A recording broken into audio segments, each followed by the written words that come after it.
Baik teman-teman, sebelum kita memulai podcast kali ini, alangkah baiknya kita perkenalan dulu nih untuk eksplorasi lebih lanjut. Nah, oke teman-teman, jadi di sini ada Mas Dika sebagai siswa SMP, di sini ada Mas Rian sebagai siswa SMP, di sini ada Mas Davin sebagai siswa SMK, dan di sini ada Mas Arya sebagai siswa SMK. Nah, kamilah anak muda yang akan membahas podcast kali ini yang turut dalam perkembangan teknologi.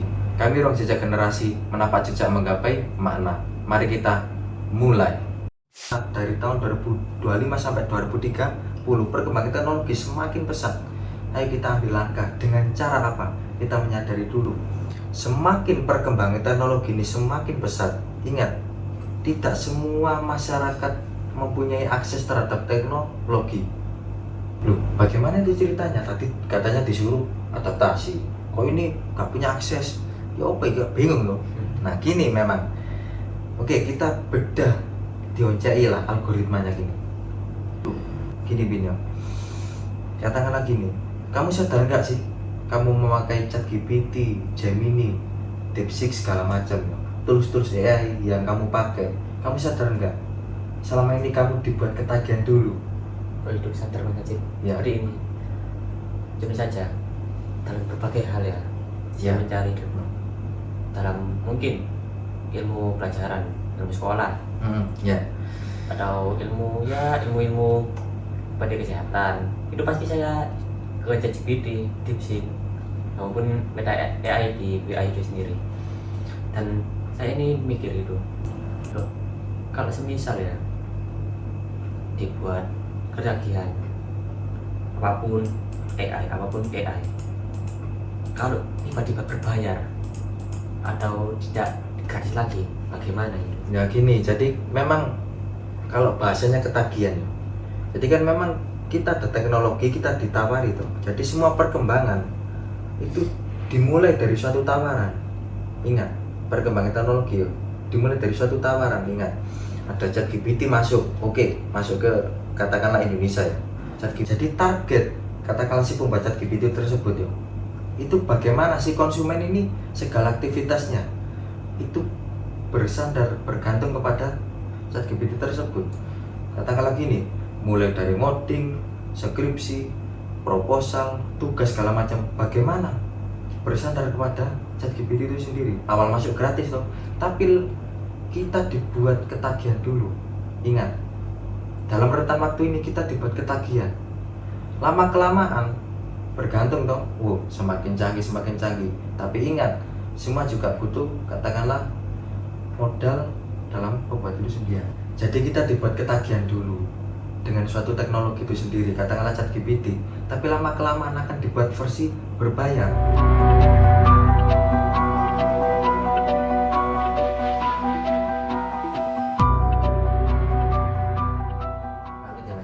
Soalnya kan sudah dari awal itu tadi sudah ketagihan dari AI sudah dipermudah itu tadi. Ada kalangan bawah, kalangan menengah, dan kalangan ke atas. Nah, nasibnya kalangan ke bawah ini bagaimana? Ya, sedangkan kita disuruh untuk adaptasi dengan teknologi. Nah, itu loh pertanyaannya. Jadi, memang itu tadi. Jadi, ayolah kita saling berkesadaran akan peradaban. Ayo segera ambil langkah adaptasi. Semakin rentan waktu, AI ini nggak akan gratis. Ingat, 1 bulan 350 ya, 300-an 1 bulan. Untuk versi free-nya dibatasi, itu dalam lingkup 1 tahun loh ya, dalam rentan waktu 1 tahun. Ya, paham? Ya, jadi dengan diadakannya AI berbayar seperti AI Pro tadi, pasti konsumen pasti berpikir, kenapa tidak beli yang lebih komplit saja daripada yang terbatas lah hitungannya gitu Mas. Oke Mas Arya, kita berbicara tentang ChatGPT. Ada versi free dan ada versi pro. Nah, di sini masyarakat diberi pilihan. Kamu memilih versi apa? Nah, dalam lingkup rentan 1 tahun ini, yang awalnya gratis, dalam rentan 1 tahun ini ada versi pro dan versi free. Nah, yang free diberi batas dalam 1 tahun ini loh, diberi batas. Kalau ngoding, kalau aku nggak salah batasnya 10. Ya. Kalau versi pro tak terbatas, itu tadi analoginya seperti itu. Jadi itu tadi, jadi masyarakat dalam 1 tahun ini diberi pilihan algoritmanya itu tadi. Jadi semakin rentan waktu ini kamu digiring.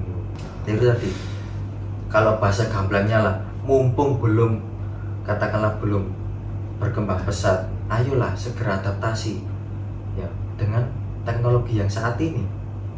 ChatGPT dalam 1 tahun ini loh, ingat ada versi free-nya sudah dibatasi dan versi pro-nya sudah mahal tuh.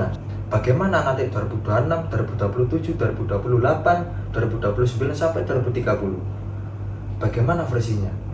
Nah, dalam 2 tahun ini aja sudah mulai dibatasi. Kita sudah kecanduan.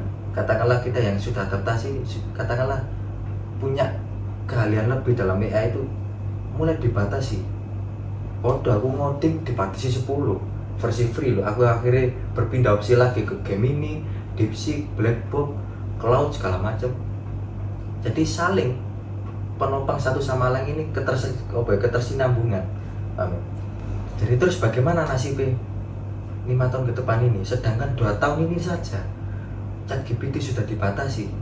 Ingat, ya kita adaptasi wis dibatasi itu. Aku mau mikir kan awak dhewe. Jadi ya lare baru saja adaptasi kok sudah dibatasi, makanya ambil langkah adaptasi sekarang. Yo iling sekarang. Jadi ingat yo, hilang teman-teman, ingat semakin rentan waktu berjalan ini, tidak semua orang punya akses terhadap teknologi. Karena apa? Perusahaan juga mau untung ya, itulah strategi marketing untuk menarik suatu konsumen. Katakanlah ketergantungan itu tadi kalau bahasanya.